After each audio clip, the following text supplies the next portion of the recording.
Presiden Joko Widodo melantik 2 menteri di Istana Merdeka Jakarta. Mereka adalah Hadi Cahyanto sebagai Menko Polhukam dan Agus Harimurti Yudhoyono sebagai Menteri Agraria dan Tata Ruang dan Badan Pertanahan Nasional.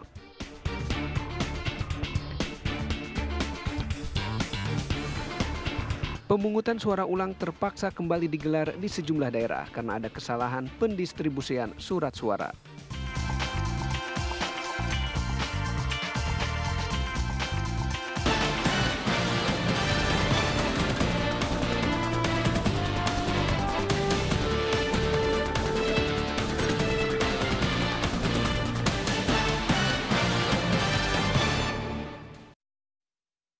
Halo, selamat sore pemirsa. Kabar Pemilu kembali hadir menjumpai Anda selama 1 jam ke depan dengan sejumlah informasi mengenai pemilu. Saya Tisa Noveni, inilah kabar pemilu untuk Anda. Kami kabarkan, Anda putuskan.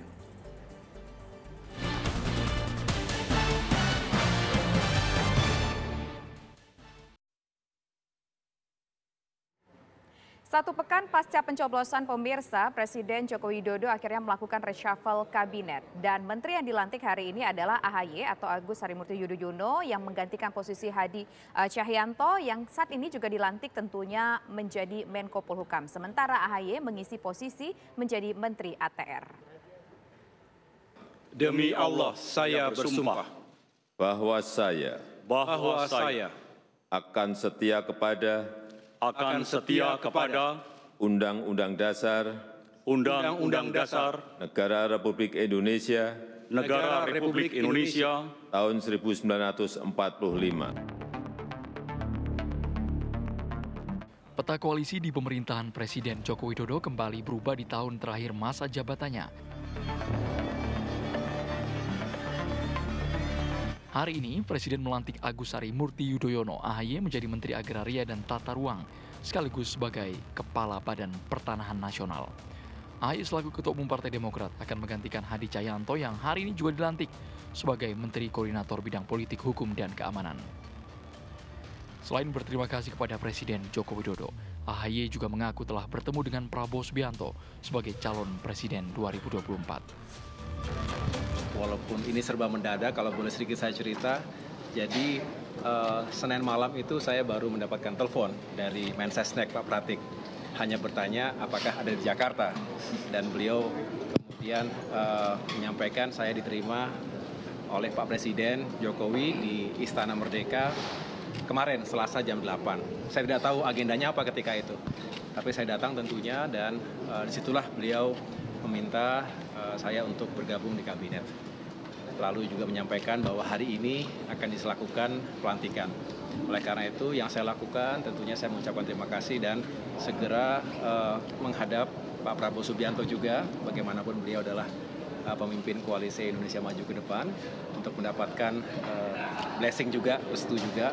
Dan setelah itu saya menghadap Pak Hadi karena beliau yang selama ini luar biasa telah menangani berbagai isu persoalan yang mendesak di bidang ATR dan BPN. Saya pertama ingin mengucapkan banyak terima kasih atas amanah yang diberikan kepada saya, kepada Bapak Presiden, dan kita ketahui bersama bahwa kehormatan itu sudah diberikan sejak tugas kepada saya adalah sebagai Panglima TNI, kemudian sebagai Menteri ATR BPN, dan saat ini saya juga diberi kehormatan lagi menjadi Kemenko Menteri Koordinator Politik, Hukum, dan HAM. Masuknya Partai Demokrat ke dalam pemerintahan Presiden Joko Widodo menjadi yang pertama dalam 9 tahun terakhir. Selama ini Partai Demokrat tidak pernah berada dalam koalisi pemerintahan Presiden Jokowi. Tim TV One mengabarkan. Meski berada di luar koalisi pemerintahan selama ini pemirsa, namun Presiden Joko Widodo meyakini bahwa AHY memiliki kemampuan untuk menjalankan tugasnya sebagai menteri. Menko Polhukam, kita tahu beliau dulu Panglima, saya kira untuk mengatasi hal yang berkaitan dengan politik, hukum, dan keamanan sangat siap. Dan saya tadi sudah pesan beberapa hal yang berkaitan dengan keamanan dan ketertiban, dan juga yang berkaitan dengan dukungan terhadap investasi yang akan masuk ke Indonesia. Saya rasa itu.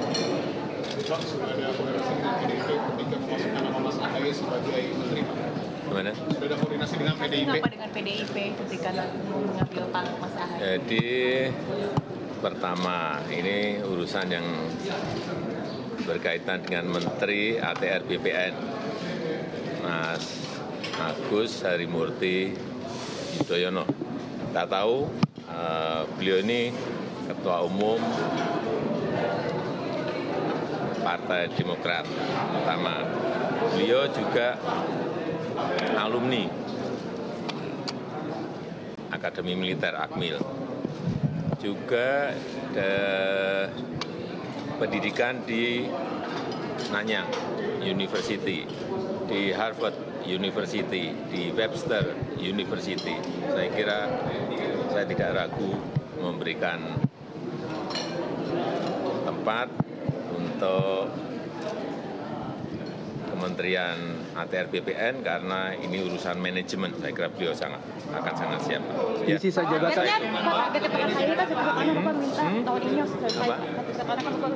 Saya tadi sampaikan 3 hal ke Pak Menteri BPN. Yang pertama yang berkaitan dengan sertifikat elektronik harus didorong agar lebih masif. Yang kedua, target untuk HGU carbon trading yang berkaitan dengan PP itu segera selesaikan karena banyak yang ingin masuk. Yang ketiga, yang berkaitan dengan target 120 juta PTSL. 120 juta bidang untuk masuk ke PTSL harus bisa kita selesaikan. Saya rasa itu. Pemirsa, Ketua Umum Partai Demokrat Agus Harimurti Yudhoyono atau AHY akan segera mengarungi amanat barunya sebagai Menteri ATR. Memang karir politik AHY sejauh ini dinilai belum terlalu cemerlang, pemirsa. Dan hal ini pun juga memantik sejumlah dugaan sejumlah pihak yang mengatakan bahwa dengan turun gunungnya sang ayah, SBY yang juga merupakan Presiden ke-6 Republik Indonesia, memberikan peran penting atas posisi AHY ini di kabinet.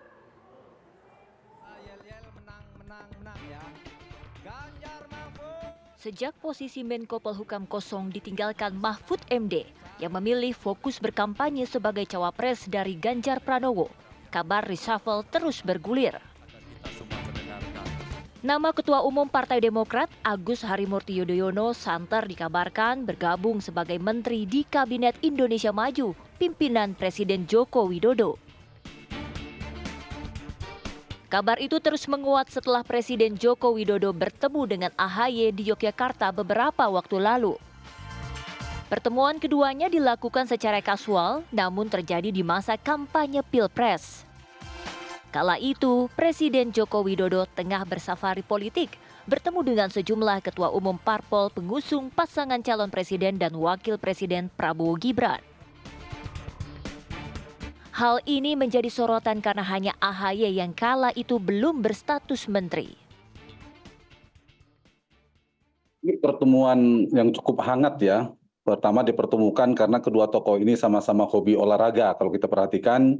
Dan sebelumnya kalau dikaitkan safari politik, Vita betul juga nyambung karena pertemuan sebelumnya Pak Jokowi bertemu dengan ketua umum partai-partai utama pendukung pasangan 02. Cuma memang agak spesialnya Mas AHY ini adalah bukan menteri. Kalau yang lain tadi kan 3 yang saya sebutkan prolog di TV One adalah para menteri. AHY bukan menteri. Yang kedua Partai Demokrat sedang berada di luar pemerintahan Pak Jokowi. Itu yang membedakan yang menarik. Dan yang ketiga Demokrat dan Mas AHY bergabung belakangan di dalam koalisi Indonesia Maju yang mendukung Prabowo Gibran.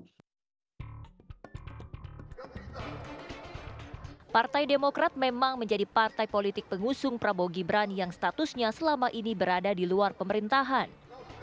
Hal itu dipastikan berubah saat AHY bergabung dengan pemerintahan dengan mendapat kursi menteri di kabinet Jokowi yang tinggal menghitung bulan. Kabar tersebut tentu tak mengherankan, lantaran nama AHY memang cukup strategis di percaturan politik tanah air. Namun langkah Presiden ke-6 RI Susilo Bambang Yudhoyono yang turun gunung dalam kampanye Gibran dinilai berperan signifikan. SBY dinilai mampu menempatkan mesin politik Partai Demokrat demi kemenangan pasangan calon Presiden Prabowo Subianto dan calon Wakil Presiden yang juga putra sulung Presiden Jokowi, Gibran Raka Buming Raka. Jabatan menteri terhadap AHY bisa saja dinilai sebagai imbalan bagi Partai Demokrat. AHY merupakan alumni Akademi Militer tahun 2000. Ia pun sempat meraih predikat lulusan terbaik dan penghargaan Bintang Adi Makayasa. Karirnya di TNI cukup banyak, meski tak panjang, ia pernah ditugaskan dalam operasi pemulihan keamanan di Aceh yang penuh resiko hingga penugasan di Lebanon. Karena kepentingan politik, pada tahun 2016 AHY mengumumkan pensiun dari TNI Angkatan Darat dengan pangkat terakhir yaitu mayor. AHY melanjutkan karirnya di bidang politik bersama Partai Demokrat. Sejak dilantik menjadi Ketua Umum Partai Demokrat, AHY kerap digadang-gadang masuk dalam kabinet sejak 2019 lalu. Namun kabar tersebut tak menjadi kenyataan usai Partai Demokrat tetap pada pendiriannya menjadi oposisi pemerintah. Sejumlah petinggi partai menyebut AHY selalu siap jika ditugaskan masuk ke dalam jajaran kabinet pemerintahan Presiden Joko Widodo Ma'ruf Amin. AHY akan memiliki tugas penting dalam periode akhir kepemimpinan Presiden Jokowi, menjaga keberlangsungan program Jokowi usai dilantik sebagai menteri. Tim TV One mengabarkan. Usai memiliki menteri baru, pemirsa, lantas bagaimana informasi terkini dari kantor Kementerian ATR BPN? Langsung saja kami tanyakan ke rekan kami, ada reporter TV One Kurnia Amal di sana. Kurnia Amal, silakan dengan laporan Anda. Baik, selamat siang Tisa Novedi dan juga pemirsa TV One. Betul sekali, usai dilantik oleh Presiden Joko Widodo, Menteri ATR BPN terlantik Agus Harimurti Yudhoyono tadi beberapa saat lalu melakukan serah terima jabatan dengan Menko Polhukam yakni Hadi Cahyanto yang merupakan mantan Menteri Agraria dan juga Tata Ruang sebelum dari Agus Harimurti Yudhoyono. Adapun Tisa Novedi dan juga pemirsa, tadi untuk serah terima jabatan dimulai sekitar pada 1 siang, di mana Agus Harimurti Yudhoyono bersama istri Anissa Pohan dan juga anaknya datang ke kantor Kementerian ATR BPN ini sekitar pada pukul 12.40 waktu Indonesia bagian Barat. Sebelumnya juga turut hadir yakni Menko Polhukam yakni Hadi Cahyanto yang juga didampingi oleh keluarganya dalam acara serah terima jabatan pada hari ini. Dapat kami informasikan kepada Anda Tisa Noveni dan juga pemirsa, tadi ada pun poin-poin menarik yang disampaikan oleh Menteri terlantik ATR BPN Agus Harimurti Yudhoyono pada pidato pembukanya dalam serah terima jabatan yang diselenggarakan beberapa saat lalu sekitar pada pukul 1 siang waktu Indonesia bagian Barat.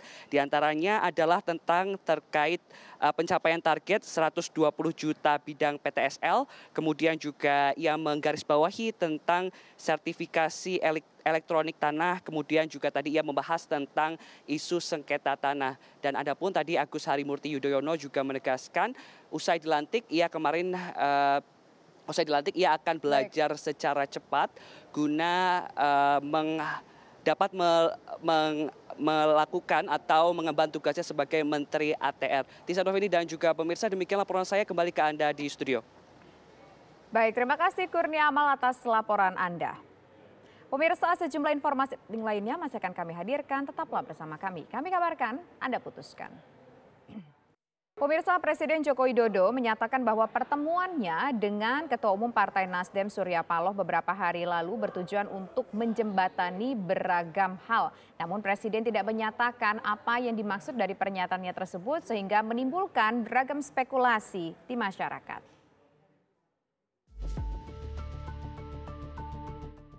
Presiden Joko Widodo mengundang Ketua Umum Partai Nasdem Surya Paloh untuk bertemu di Istana Negara pada Minggu malam. Pertemuan pasca gelaran pemilu tersebut disinyalir membicarakan sejumlah isu politik, termasuk pembentukan koalisi partai. Meski tak secara gamblang mengungkapkan, isi pertemuan tersebut didampingi Menteri Pertahanan yang juga calon Presiden nomor urut 2 Prabowo Subianto. Jokowi mengakui pembicaraan keduanya mengandung perkembangan politik di Indonesia. Ia berharap bisa menjadi jembatan untuk semua dan menyerahkan urusan politik kepada partai politik. Ini baru awal-awal. Nanti kalau sudah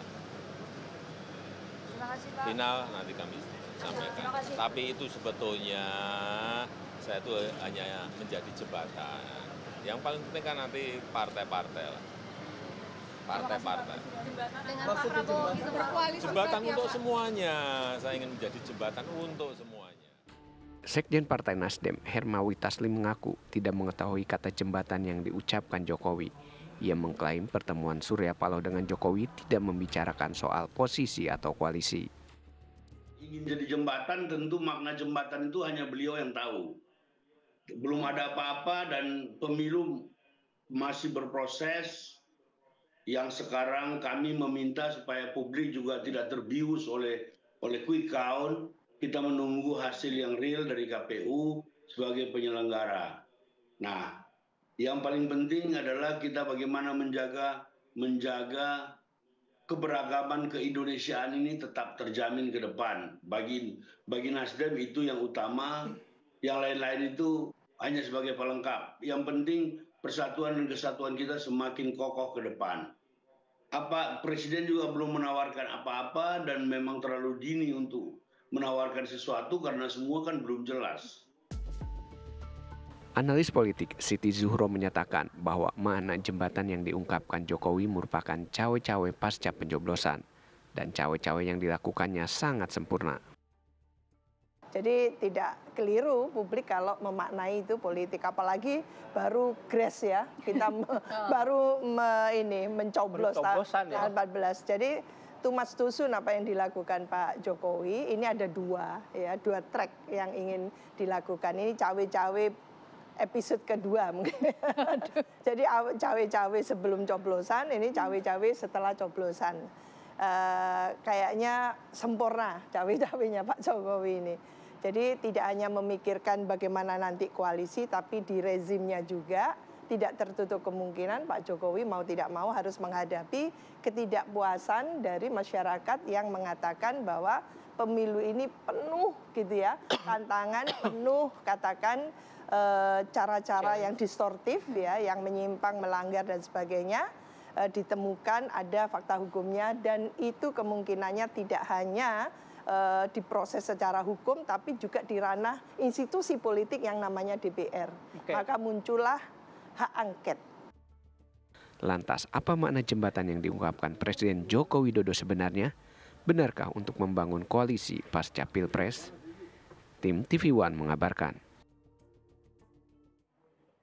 Pemirsa, pertemuan Presiden Republik Indonesia Joko Widodo dengan Ketua Umum Partai Nasdem Surya Paloh beberapa hari lalu dinilai memberikan peluang bagi Nasdem untuk berkoalisi dengan pemerintahan yang baru. Partai Nasdem sebagai partai menengah dinilai cukup menarik untuk memperkuat koalisi pemerintahan yang akan dipimpin oleh Prabowo dan Gibran.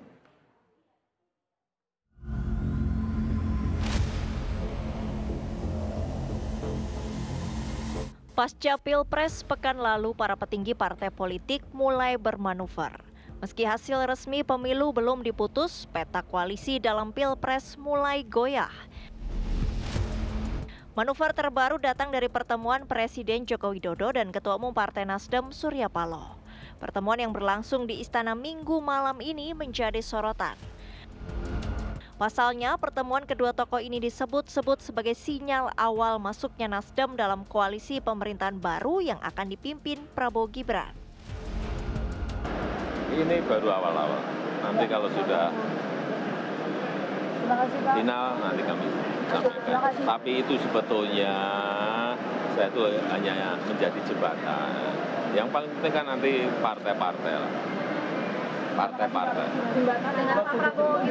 Jembatan untuk semuanya. Saya ingin menjadi jembatan untuk semuanya. Pengamat politik Ujang Komarudin menilai Presiden Jokowi bisa menjadi perantara bagi masuknya Nasdem ke dalam koalisi di pemerintahan baru. ke depan kelihatannya kita akan melihat dua tokoh ini akan sharing sejalan ya dalam konteks mengimplementasikan kampanye, nah dalam konteks membangun koalisi. Saya meyakini faktor Pak Jokowi kan salah satu ya variabel atau faktor yang punya kontribusi dalam konteks pemenangan Pak Prabowo Gibran. Nah dalam konteks itu kalau misalkan Pak Surya Paloh belum jalannya belum ke Prabowo dulu lalu ke Pak Jokowi dulu, bagus saja. Artinya kan ada banyak hal yang dibicarakan dengan Pak Presiden. Bisa jadi tadi Pak Jokowi ingin jadi jembatan, jadi bridging ya, jadi fasilitator katakanlah antara Nasdem dengan Pak Prabowo. Tapi di saat yang sama kan mungkin membicarakan hal yang lebih banyak lagi, misalkan soal mohon maaf ya ada isu hak angket. Sementara Wasisto Raharjo Jati menilai posisi Nasdem sangat strategis untuk ditarik ke dalam pemerintahan baru. Kalaupun itu tidak ada izin atau tidak ada permisi, saya pikir itu kembali ke masing-masing elit yang bertemu ya. Karena yang perlu kita lihat sekarang, pembentukan koalisi itu ada langkah panjang ya. Apakah koalisi itu untuk berorientasi buat kekuasaan, buat jabatan, atau buat pembuatan kebijakan publik. Karena ketiga tipe ini yang akan menentukan sistematika pembentukan koalisi sebenarnya. Jadi inilah yang bisa kita lihat. Jadi kalau kita kembali ke pertanyaan apakah ini soal permisi tidak, ya saya pikir lebih melihat arti penting posisi Nasdem sekarang ini, karena posisi Nasdem itu ada di atas PKS dan juga kemudian di atas P3 pula. Jadi saya pikir ini lebih pada mengunci posisi partai tengah sebenarnya. Selain Partai Nasdem, politisi Partai Gerindra Habibur Rahman mengaku pihaknya masih terus membuka komunikasi dengan partai-partai politik untuk bergabung dalam pemerintahan mendatang. Yang jelas pastinya Pak Jokowi ingin bertemu dengan sebanyak mungkin politisi-politisi ya, negarawan dari partai-partai di luar koalisi yang ada sekarang. Saya yakin itu, termasuk PDI Perjuangan, termasuk PKB, termasuk PKS, termasuk P3. Oh iya, semua ya? Jadi semua. Nah dalam konteks komunikasi, apakah hasilnya nanti ada beberapa partai berkenan bergabung dalam pemerintahan? It's okay. Apakah semua partai masih bisa? Menurut saya ya nggak ada masalah. Apakah ada tetap beberapa partai yang di luar pemerintahan? Ya, monggo-monggo saja. Meski masih terikat dalam koalisi perubahan dalam Pilpres kemarin, secara historis Partai Nasdem selalu mendukung pemerintah dan belum pernah menjadi partai oposisi. Tim TV One mengabarkan. Pemirsa, sejumlah informasi penting lainnya berkenaan dengan pemilu masih akan kami hadirkan usai jeda berikut. Tetaplah bersama kami di Kabar Pemilu. Kami kabarkan, Anda putuskan. Pemirsa, proses rekapitulasi penghitungan suara saat ini data yang sudah masuk ke KPU menunjukkan sebesar 73,1%. Perolehan sementara saat ini Prabowo Subianto unggul dibandingkan dengan dua rivalnya di ajang Pilpres kemarin.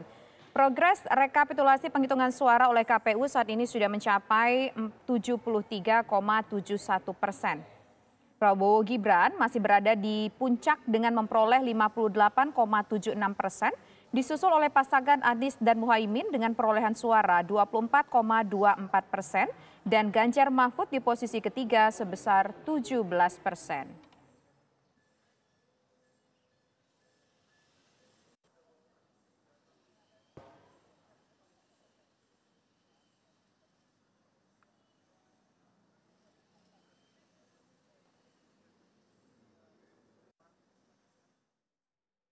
Dan pemirsa, untuk mengetahui perkembangan terkini dari progres perhitungan suara real count di KPU, kami langsung akan menuju ke reporter kami yang ada di KPU, ada Laura Luis di sana. Silakan Laura.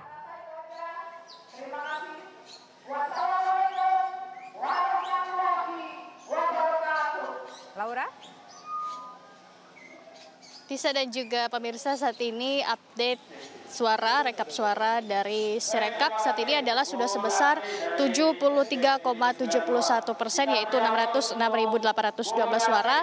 TPS dari 823.236 TPS di seluruh Indonesia. Saat ini paslon nomor urut 2 Prabowo dan Gibran masih unggul dibandingkan dua lawannya, yaitu sebesar 58,76%.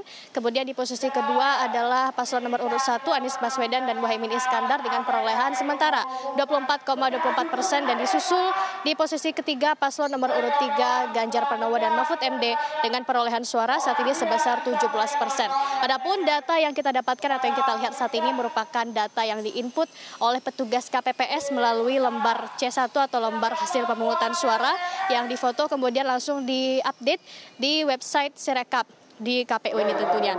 Dan ini merupakan belum hasil final, belum perhitungan manual dari KPU. Saat ini untuk surat hasil pemungutan suara sudah berada di tingkat kabupaten atau kota, di mana sebelumnya di tingkat kecamatan kemudian didistribusikan ke tingkat kabupaten atau kota. Kemudian nantinya ini masih akan diverifikasi kembali, masih akan dicek kembali surat suara yang sah dan tidak sah. Kemudian apabila sudah dicek akan didistribusikan kembali ke tingkat provinsi dan akan dilakukan hal yang sama baru dibawa ke tingkat nasional atau ke KPU dan nantinya akan dihitung secara manual. Jadi apabila Anda melihat adanya jumlah perolehan suara yang berbeda antara lembar C1 dengan lembar di website Sirekap, itu karena kan memang KPU ini menggunakan metode konversi. Sementara saya kembalikan ke studio. Baik, terima kasih Laura Luis atas laporan Anda. Ke kabar selanjutnya, pemirsa, 2 tempat pemungutan suara di Kota Serang melakukan pemungutan suara ulang.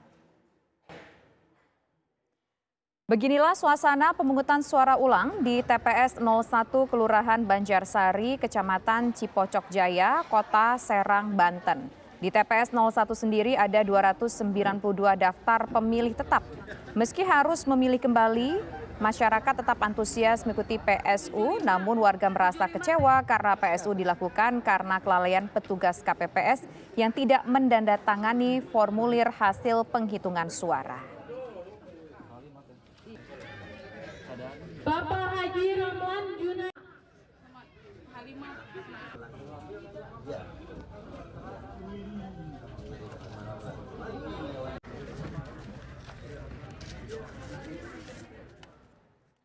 Pemirsa, pemungutan suara ulang tidak hanya dilakukan di Serang, Banten saja, tapi juga dilakukan di 13 TPS di Kabupaten Deli Serdang, Sumatera Utara. Dan kami akan langsung menuju ke rekan kami yang berada di 2 titik, ada Siti Ma'rufah di Serang, Banten, dan juga Nofri Afandi di Deli Serdang, Sumatera Utara. Pertama kita akan menuju terlebih dahulu kepada rekan kami, ada Siti Ma'rufah di Serang, Banten. Silakan Siti.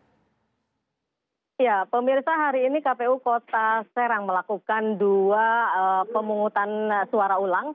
Seharusnya memang 4, karena memang ada 4 TPS yang bermasalah, tetapi karena 2 TPS tersebut masih kekurangan logistik, akhirnya diundur pada hari Sabtu. Dan untuk pemungutan suara ulang hari ini dilakukan di 2 tempat, yaitu di TPS 01 di Kelurahan Banjarsari dan juga di TPS 24. Ya, pemungutan suara ulang ini dilakukan untuk di TPS 01 ini terjadi karena kelalaian dari petugas KPPS yang tidak menandatangani formulir pengesahan surat suara, sehingga ini tidak sah. Dan kemudian untuk PSU yang dilakukan di TPS 24 ini adalah karena ketidakpengetahuan petugas KPPS mengenai para pemilih tambahan yang menggunakan KTP.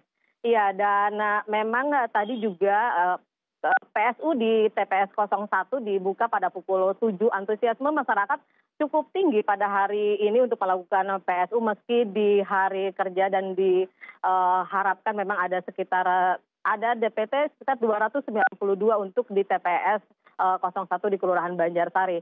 Dan nanti juga pada hari Sabtu akan ada pemungutan suara ulang di 2 TPS yang ada di Kota Serang, yaitu di daerah Kasemen dan juga Curug. Ini adalah untuk ada permasalahan, ada DPT atau juga mereka tidak hadir, tetapi surat suaranya tercoblos dan memang saat ini masih terus diselidiki oleh KPU. Baik, terima kasih Siti Ma'rufah atas laporan Anda langsung dari Serang, Banten. Selanjutnya pemirsa, kami mengajak Anda menuju ke Deli Serdang, Sumatera Utara. Silakan Nofri, pantauan Anda atas pencoblosan ulang di 13 TPS di Deli Serdang. Ya, Tisa dan juga pemirsa, saat ini saya mengabarkan dari Kota Medan, di mana selain Deli Serdang, memang Kota Medan juga melaksanakan 2 TPS yang dilakukan pemungutan suara ulang, di mana di tempat saya mengabarkan saat ini merupakan TPS 21 Medan Johor yang melaksanakan pemungutan suara ulang karena ada 37 pemilih yang datang membawa KTP meminta masuk untuk dimasukkan ke dalam kategori DPK, padahal KTP-nya bukan domisili TPS setempat, bahkan ada di luar Provinsi Sumatera Utara. Di mana ini sudah selesai penghitungan suara, didapatkan hasil dengan pasangan calon nomor urut 01 mendapatkan 14 suara, nomor urut 02 mendapatkan 82 suara, dan pasangan nomor urut 03 mendapatkan 12 suara. Untuk menanyakan lebih lengkap seperti apa pelaksanaannya, saya akan berbincang dengan Ketua KPUD Medan, Mutia Atika. Selamat sore, Kak Mutia. Iya, selamat sore. Seperti apa pelaksanaan pemungutan suara ulang di 2 TPS pada hari ini, Kota Medan? Alhamdulillah lancar, tidak ada kendala apa-apa, dan sesuai dengan ketentuan, semua dilakukan dengan baik oleh KPPS di pemungutan suara ulang hari ini. Di TPS 21 ini, Kak, kan ada 263 DPT ya, Kak, ya. Apakah ini memang C6-nya dibagikan ke jumlah yang sama atau ada pengurangan?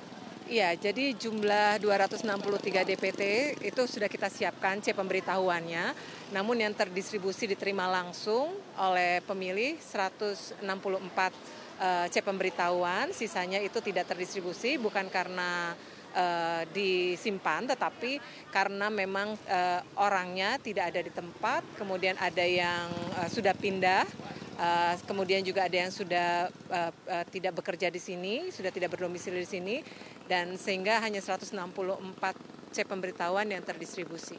Baik. Apakah ada daftar pemilih tambahan juga yang turut terdaftar, Kak, pada hari ini di TPS 21?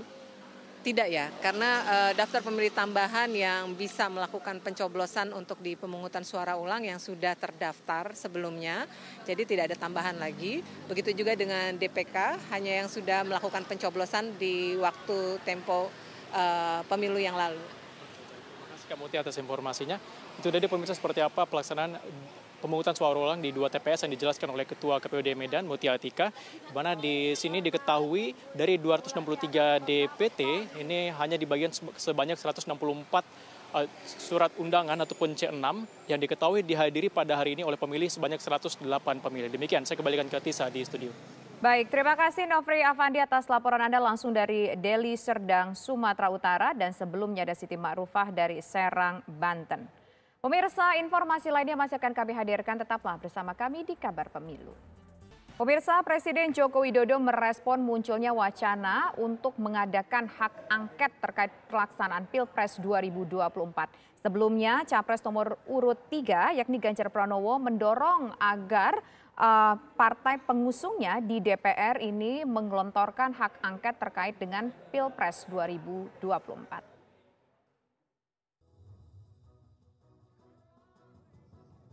Sejumlah pihak merespon usulan hak angket mengenai dugaan kecurangan pemilu 2024. Respon tersebut salah satunya datang dari Presiden Joko Widodo. Presiden Jokowi merespon santai usulan hak angket di DPR terkait kecurangan Pilpres 2024. Karena menurut Jokowi, hak angket merupakan hak dalam berdemokrasi.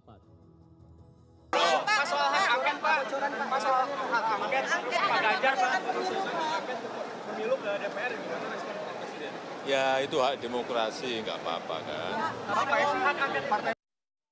Sebelumnya Ganjar Pranowo mendorong partai pengusungnya untuk menempuh mekanisme hak angket terkait dugaan kecurangan di Pilpres 2024. Ganjar beranggapan hak angket merupakan salah satu upaya yang bisa dilakukan DPR untuk meminta pertanggungjawaban KPU dan Bawaslu. Ganjar menduga Pilpres 2024 berlangsung dengan kecurangan yang masif. Dari Jakarta, tim TV One mengabarkan. Pejabat sementara atau PJ Wali Kota Bandung melakukan takziah ke rumah mendiang petugas KPPS yang meninggal dunia di Bandung, Jawa Barat. Menurut PJ Wali Kota menyebutkan ada 3 petugas KPPS yang meninggal dunia usai pelaksanaan pemilu 14 Februari lalu.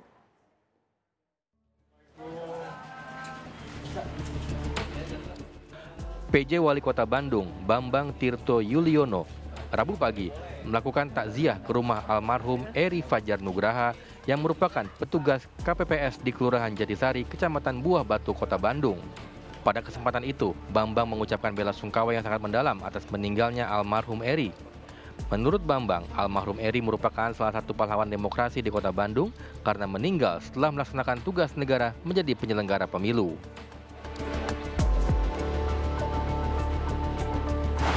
Beliau menurut saya adalah salah satu pahlawan demokrasi.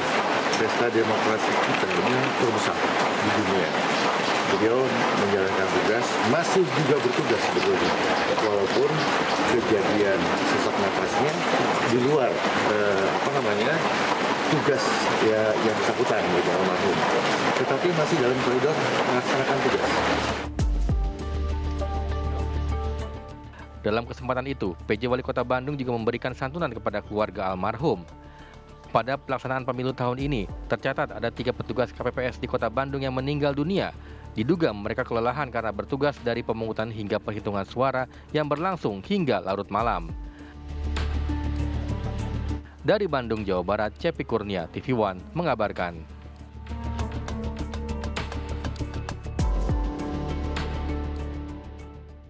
Pemirsa, seorang anggota KPPS di Kabupaten Sumeneb, Jawa Timur meninggal dunia usai 5 hari pelaksanaan pencoblosan suara 14 Februari lalu. Korban diduga meninggal dunia akibat kelelahan dan korban ini bernama Prayoga Febrian.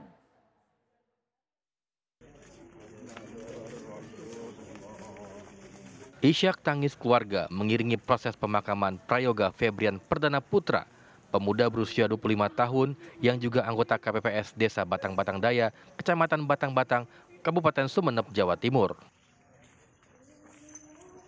Keluarga tak kuasa menahan tangis melihat seorang anggota keluarganya dibawa ke tempat peristirahatan terakhirnya. Sebelum meninggal, pemuda yang akrab dipanggil Yoga ini bertugas sebagai anggota KPPS pada pemilu tahun 2024 Rabu pekan lalu.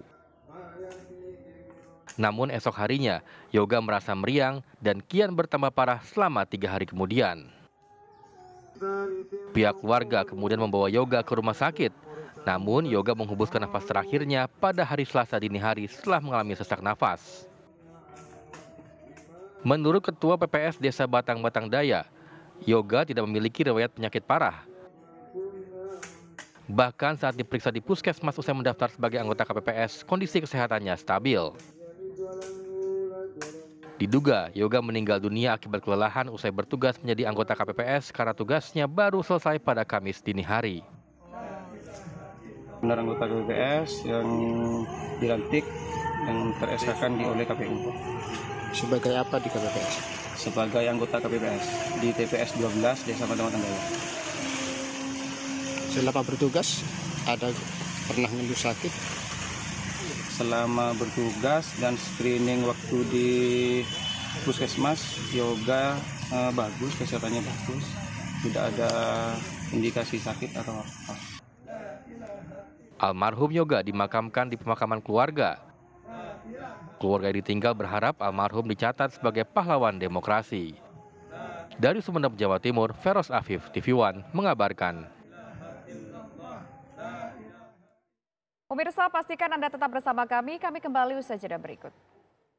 Pemirsa, Presiden Joko Widodo mengatakan bahwa tidak menutup kemungkinan bahwa ia akan bertemu dengan seluruh ketua umum partai politik di negeri ini usai kemarin beberapa hari yang lalu ia mengundang Ketua Umum Partai Nasdem Surya Paloh untuk berbincang.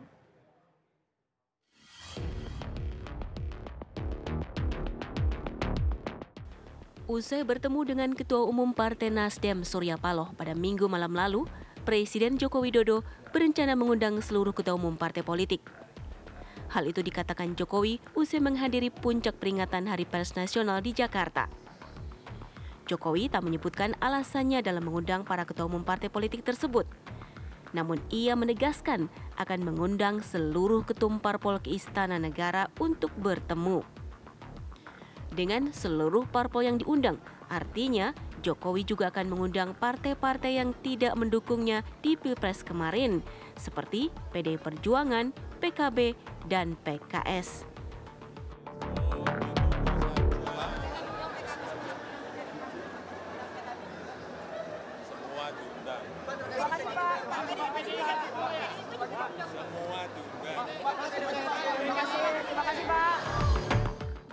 Hubungan Presiden Jokowi dengan Ketua Umum PDI Perjuangan Megawati Soekarno Putri dikabarkan merenggang setelah putra Presiden Jokowi Gibran Rakabuming Raka yang merupakan kader PDIP maju dalam Pilpres sebagai cawapres berpasangan dengan Prabowo Subianto. Sementara, Ketua Umum Partai Kebangkitan Bangsa Muhaimin Iskandar merupakan capres dari Anies Baswedan yang diusung bersama Partai Nasdem dan PKS. Dari Jakarta, Yohanes Leonardo, TV One mengabarkan. Pemirsa, oknum kepala desa di Kabupaten Oku Selatan, Sumatera Selatan diduga melakukan pelanggaran ketika proses pencoblosan suara. Ia disinyalir mencoblos berulang kali di tempat pemungutan suara dan aksi sang kades pun sempat diabadikan melalui ponsel warga. Inilah video amatir yang merekam kegiatan salah satu kepala desa yang masuk ke TPS untuk menyalurkan hak suaranya lebih dari 1 kali. Dalam video tersebut kondisi TPS sudah terlihat sepi lantaran waktu pencoblosan telah selesai. Tidak hanya sang kades, sejumlah masyarakat diketahui melakukan pencoblosan lebih dari 1 kali. Aksi tersebut diduga dikoordinir oleh sang kepala desa untuk mencoblos calon legislatif tertentu. Sementara itu pemirsa, Badan Pengawas Pemilu melalui Sentral Pengaduan Gakumdu Kabupaten Oku Selatan telah menerima laporan dari masyarakat terkait adanya dugaan kecurangan saat melakukan pencoblosan di TPS tersebut dan akan melakukan pengumpulan barang bukti terkait pelanggaran itu. Kepala desanya lagi